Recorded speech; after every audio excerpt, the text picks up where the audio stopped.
Le département, premier partenaire du sport en Sarthe.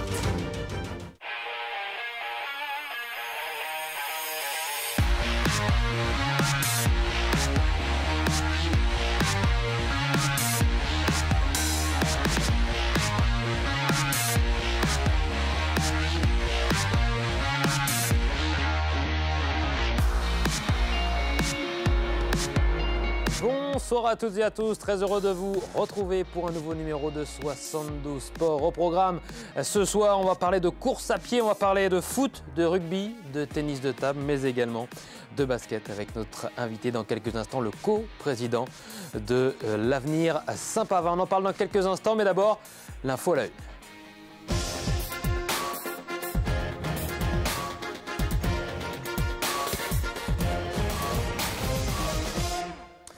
François Drouet s'adjuge le semi-marathon de Mulsanne. Voilà la une donc de 72 Sports en ce lundi. Et oui, regardez, c'était la 20e édition des foulées de Mulsanne avec le semi-marathon notamment et plus de 1500 inscrits sur les 3 courses. Donc un record pour ces foulées de Mulsanne. Oui, vous le voyez, la météo n'était pas de la partie en revanche, mais ça n'a pas empêché donc les 1500 inscrits de prendre part aux 5 km, aux 10 km et également donc au semi-marathon. Et François Drouet s'extirpe du premier groupe dès le 4e kilomètre. La poursuite, ici, vous la voyez, à l'entame du deuxième tour. Mais seul François Drouet parvient à rallier l'arrivée en moins de 1h12 pour LMA 72. Bravo à François Drouet. Pour ma part, je termine à la 2e position en 1h13 et 54 secondes. J'étais trop pressé, vous voyez, de vous retrouver sur la 3e marche du podium. On retrouve un autre ancien cycliste, Julien Barbier du JA Montfort-le-Julois. On écoute le grand vainqueur du semi-marathon de Mulsanne. Bah oui, la victoire c'est toujours bien à prendre. Après, je suis en préparation marathon pour le marathon d'Amsterdam, donc je voulais pas partir trop vite pour me cramer quand même. Mais bon, là, ça l'a fait, donc je suis content. On est parti en groupe et au 3e kilomètre, je suis parti tout seul sur une allure un peu plus rapide que mon allure marathon. Et le chrono par rapport à ton objectif de marathon, il te convient ? Oui, il me convient, je dois faire une 12 et quelques. Après, sur le marathon, je voudrais viser moins d'une de 2h30. Donc ouais, c'est un bon chrono. Ouais. Est revenu à Amandine Chérel qui s'impose en 1h20 et 57 secondes devant Solène Verrier. Une 30-01. Laure Desnos prend la 3e place. Voilà le podium féminin. On écoute la vainqueur Amandine Chérel. En fait, c'est une course d'entraînement je fais le marathon vert de Rennes dans un mois et quelques. Et le but, c'est de faire aux sensations, de tester un peu l'alimentation. Et puis, je voulais faire celui de Révan à la base, mais j'ai pas réussi à avoir de place. Et du coup, je me suis dit, là, c'est pas mal comme il était qualificatif pour le championnat de France. J'ai dit que c'était une bonne solution. En termes de chrono, tu te situes où par rapport à tes précédentes références et est-ce que c'est bien par rapport à ton prochain objectif? Par rapport au marathon, oui, c'est plutôt de bon augure. Après, c'est quand même le double à faire. Et c'était mon premier semi, j'avais jamais fait. De base, je fais plutôt du 10 km sur route. C'est plutôt ma spécialité, mais j'aime bien le long, donc c'était le bon moment pour y aller. Voilà, bravo aux vainqueurs de ce semi-marathon de Mulsanne. Donc sur le 10 km, c'était les premiers à s'élancer dans ces foulées de Mulsanne. Sur le 10 km, la victoire est revenue au grand favori Stéphane Cordier de l'ASL 72 que je vous propose d'écouter. Je craignais un peu la météo et les conditions, donc la stratégie, on s'est dit qu'on allait jouer la place. Comme j'ai jamais gagné ici, on s'est appliqué pour ça. On est parti avec un groupe de 4 avec Valentin Marsal, Nicolas Debray et Jocelyn Charpentier. Pendant 1 km 500, Valentin Marsal et Nicolas, ils ont emmené le train. Et après, Jocelyn a accéléré au niveau du 2e kilomètre, il a voulu mettre un bon rythme. Et puis arrivé par contre au 5e kilomètre, je voulais le faire un peu plus rapide quand même que le premier. Donc je me suis appliqué à mettre un peu plus d'allure et je finis sur un bon rythme. Donc c'est parfait, les sensations en plus elles étaient excellentes, donc il faut que ça continue comme ça. toujours en course à pied sur la piste cette fois. Il aime la Sarthe. Non, il n'est pas sartois, mais quand même, on tenait à vous le souligner, puisqu'il vient de réaliser l'un des plus grands exploits du sport français. Jimmy Gressier, qui était notre invité l'année dernière sur ce plateau après sa victoire sur le Cross d'Allon, est devenu ce dimanche champion du monde du 10 000 mètres après un dernier tour très rapide et un dernier 100 mètres exceptionnel. Le nordiste est sorti de la boîte pour s'offrir la plus belle victoire de sa carrière. Premier Français à être couronné sur cette discipline du demi-fond. Il devrait être présent d'ailleurs en novembre en Sarthe lors du Cross d'Allon qu'il aime tant. Un cross qu'il a déjà gagné par le passé, qu'il connaît depuis ses plus jeunes années. Philippe Le Boucher au micro de Colin Ancel. Je trouve que depuis un an, il a progressé dans sa manière de finir les courses. Et pourtant, je l'ai vu après sa défaite sur 5000 mètres à Talence. Et moi, j'étais très positif et lui avait un peu la même analyse que moi. Je lui disais, vraiment, tu finis très très bien tes courses. Et il y a un rendez-vous mondial dans peu de temps et je pense qu'il y a une breloque qui est envisageable et peut-être du meilleur métal. Après, on en reparle après Tokyo. Au départ, on avait 4 vainqueurs, anciens vainqueurs, on va dire, du Cross d'Allon dans cette finale. Et dans la dernière ligne droite, ils étaient encore 3 doubles vainqueurs du Cross d'Allon à pouvoir prétendre à la médaille d'or. Donc forcément, oui, on a une certaine fierté. Jimmy Gressier qui a une autre passion également, c'est le football. Il a d'ailleurs commencé par le football, Jimmy Gressier, du côté de Boulogne-sur-Mer. Boulogne-sur-Mer qu'on retrouve en Ligue 2, adversaire cette année du Mans FC. Regardons le résultat d'ailleurs vendredi soir du Mans FC. C'était face à Rodez.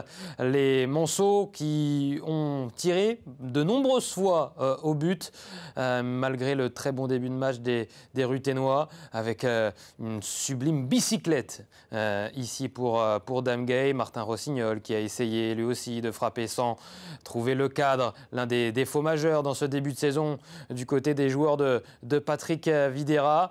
Manque d'impact défensif ici sur cette occasion qui va coûter l'ouverture du score. Le but de Taïré Carconte à l'heure de jeu pour Rodez qui va donc mener un 1-0. Ça sera le score à l'issue de la fin de ce match.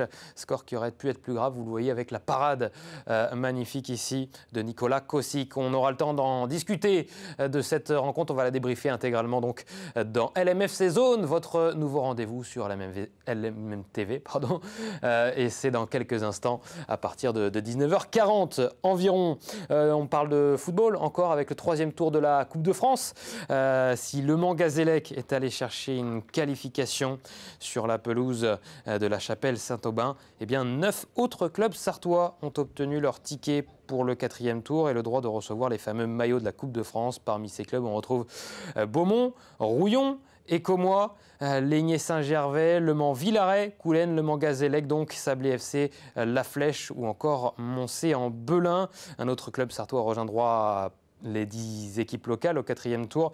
Mais le match devant opposer la Ferté à Allon ou Changé n'a pas eu lieu, faute de décision de la Ligue suite aux incidents qui avaient interrompu la rencontre entre Allon et Changé lors du 2e tour. En bref, les joueuses du Mans FC ont remporté leur premier match de Coupe de la Ligue, nouvelle compétition cette saison. C'était dans le Nord face à Lille.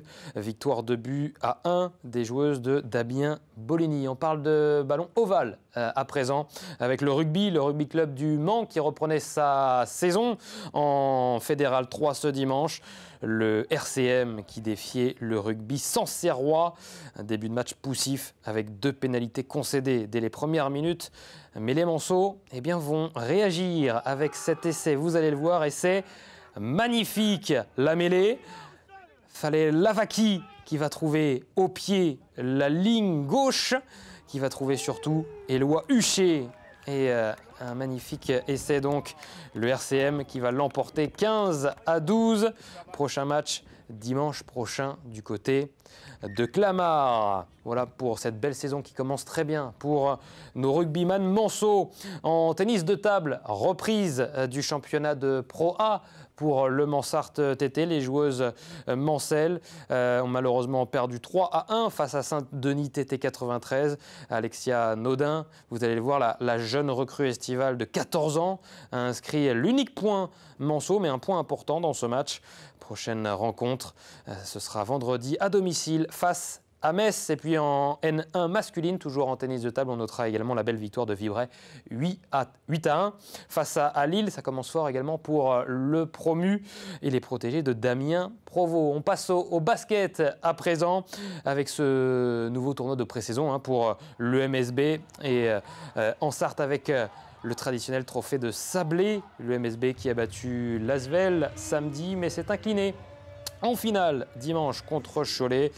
Ce sont donc les Choletais qui remportent la 24e édition du tournoi sabolien. Un événement record avec 1800 spectateurs réunis sur les 2 jours et les 4 matchs. Événement organisé par le Sablé Basket avec un président heureux, Laurent Tauvry. Très bien, on est très content. On a eu une affluence record sur les 2 jours. L'année dernière, on avait déjà battu le record avec 1500 personnes et là, on a eu 1800 personnes sur les 2 jours. Et puis c'est super d'avoir du monde tout le temps, partout, dans tous les gradins, toute la journée, quoi. C'est vraiment quelque chose de super. En plus, on avait fait une formule sur 2 matchs, alors qu'habituellement on proposait de faire sur un match. Mais notre volonté, c'était aussi que les gens viennent sur 2 matchs pour profiter tout le spectacle. Et puis avec le speaker cette année, Pierre Salzman-Crochet, je pense que ça a été aussi un plus pour le tournoi. Donc on est vraiment très content. Ouais. On a 60 à 70 bénévoles qui sont mobilisés. Et on n'a pas beaucoup de mal à les mobiliser, même s'il y a beaucoup de monde. En fait, les gens du club, les parents, les amis viennent aider facilement parce qu'ils adorent cet événement. C'est un vrai tournoi qui lance toute la saison pour nous. C'est une vraie dynamique. Donc on est vraiment très contents et puis ça se passe bien. C'est un beau tournoi. C'est un tournoi qui est toujours attendu.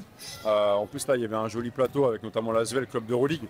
Donc il faut profiter aussi de ces moments-là pour offrir à des salles comme ça l'accès à ce type de match et de compétition. Donc voilà, c'est toujours un beau tournoi et on est très content de venir tous les ans. Toujours en basket, la Jalte, pour son premier match de National 2, s'est incliné malheureusement à Tourcoing, 84-67.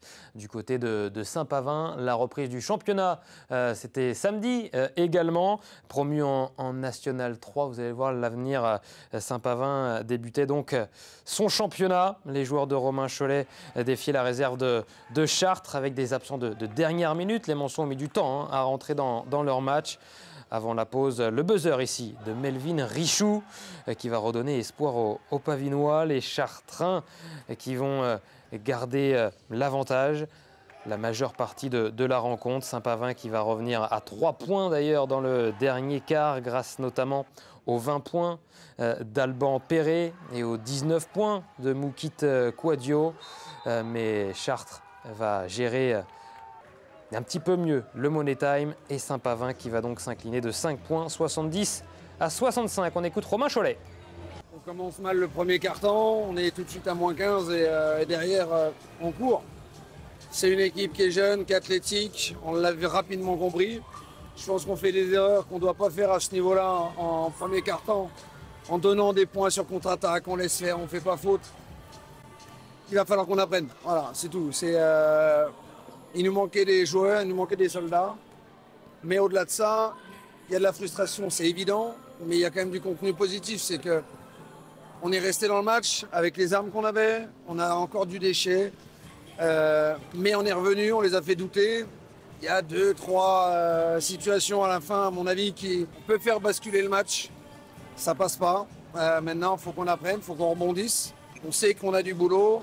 Arrêter les petites erreurs et... Je ne sais pas si tous les adversaires seront de ce niveau-là, si ça sera plus fort, j'en sais rien. Mais en tout cas, je pense qu'on peut lutter dans ce championnat. Et c'est clair qu'on n'a pas le droit de jouer 3 cartons sur 4. Voilà pour ce match de l'Avenir Saint-Pavin. On continue de parler de basket, de parler également de ce club historique au Mans. C'est l'heure de l'interview.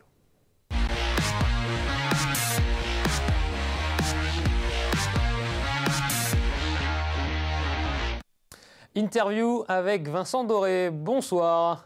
Bonsoir à vous, merci de me recevoir. Merci à vous d'être venu sur le plateau de LMTV Sarthe. Vous êtes le co-président de l'Avenir Saint-Pavin. C'était important, d'abord, première question, de revenir au niveau national pour votre équipe masculine, comme on vient de le voir, qui fait son premier match là en National 3.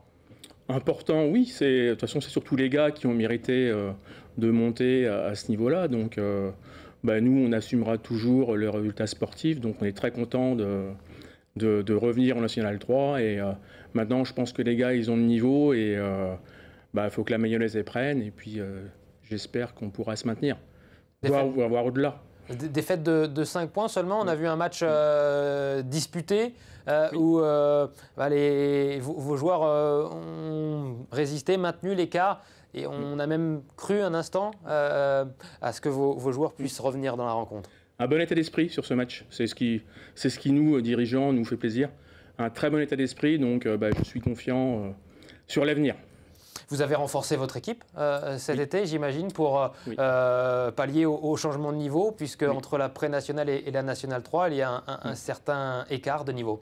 Bien sûr, on a 5 nouveaux joueurs, des anciens joueurs d'ailleurs, des joueurs qui ont passé, qui sont déjà passés par le Mans Saint-Pavin, et donc ils connaissent Saint-Pavin, donc pour eux c'est plus facile de s'intégrer. Et on a aussi 2 recrues de la JALT, qui jouaient un R1 l'année dernière et qui, eux, vont, je pense, prouver, des jeunes joueurs d'ailleurs, qui vont prouver qu'ils ont le niveau et donc ils vont bien s'intégrer dans le groupe. C'est le but. Et vous avez également une autre équipe au niveau national avec votre équipe féminine en N3, nouvelle saison pour les joueuses de Guillaume Coubeau, c'est important aussi. Tout à fait, notamment donc, notre équipe 3 féminine. Donc 2 équipes en National 3 à Saint-Pavin, ça s'est jamais vu. C'est très bien, par contre il faut gérer, c'est pas évident pour nous. Il faut savoir que Saint-Pavin ne paye pas les joueurs en National 3, donc c'est pas évident à ces niveaux-là de ne pas payer les joueurs. Mais pour nous c'est un challenge, et puis les filles, pareil, le championnat commence la semaine prochaine, et il faut que les filles, surtout, qu'elles un bon esprit de cohésion. Cette année, il faut que les filles aient de la cohésion et de l'envie. Voilà, avec un beau derby à venir avec Coulennes notamment. On voit ici Guillaume Coubeau, un derby à suivre cette saison dans cette salle atypique, ce gymnase Bill Ballon, rue Kléber au Mans. Il y a quelque chose qui se passe dans cette salle. Tout à fait, c'est une salle qui sent le basket. Malgré, c'est pas une salle neuve. On voudrait faire. C'est ce qui fait sa particularité. Oui. Maintenant, vous savez, aujourd'hui, faut chauffer, etc. Donc nous, on est privé, donc faut qu'on paye nos charges complètement. Oui, c'est une belle salle de basket. Maintenant, il y a des travaux à faire, il y a des choses à améliorer. Donc on s'y attelle et on essaye d'avoir des partenaires. La mairie nous aide bien aussi, également, le département également. Les mûriers nous aident bien également, donc on a quand même des partenaires qui sont là pour nous aider et on les remercie. Oui, vous parlez des mûriers, le collège des mûriers avec qui vous travaillez. On sait qu'il y a la CTC également, où vous avez des jeunes joueurs qui étudient au collège des mûriers et qui viennent jouer la journée dans votre salle. Tout à fait, on est en CTC, c'est les clubs qui partagent les joueurs. On est en CTC avec le SCM via sa présidente Véronique Rousset, qui je remercie, qui se passe très très bien. D'ailleurs, des joueurs du SCM jouent en National 3 à Saint-Pavin. La CTC permet des joueurs non mutés. C'est un club historique, l'avenir Saint-Pavin en Sarthe. Quand on parle de basket, il y a plus de 100 ans d'histoire. 1908. C'est un club, c'est le club avec la JALT qui est le plus vieux. Donc on dit la JALT, Saint-Pavin, c'est des clubs historiquement qui sont sur la place du Mans. Et toujours autant de licenciés et d'équipes ? Oui. Cette année, on a je pense qu'on va avoir 320 licenciés, car on a remis en selle nos jeunes. On voulait plus de jeunes cette année à l'ANIR Saint-Pavin, parce que les jeunes, c'est l'avenir, hein. C'est l'avenir du club, et c'est important pour nous d'avoir plus de jeunes. Donc plus de 320 licenciés cette année, c'est très bien aussi. Par contre, il faut les caser, il faut pouvoir avoir les créneaux nécessaires pour caser tous ces jeunes. Merci beaucoup Vincent Doré d'être venu sur LMTV Sarthe dans 72 Sports pour nous parler de ce club historique que vous co-présidez, donc l'avenir Saint-Pavin. Un dernier mot pour vous parler de 24 heures camion qui se déroule ce week-end sur le circuit Bugatti. Ça sera également un événement à suivre en direct sur les antennes d'LMTV Sarthe samedi et dimanche. Voilà pour l'actualité principale du sport en Sarthe ce week-end. Donc on continue de parler de sport, plus particulièrement de basket, où on va débriefer le trophée de Sablé et les prestations du MSB dans quelques instants avec Raphaël Caillot, journaliste du Maine Libre. A tout de suite.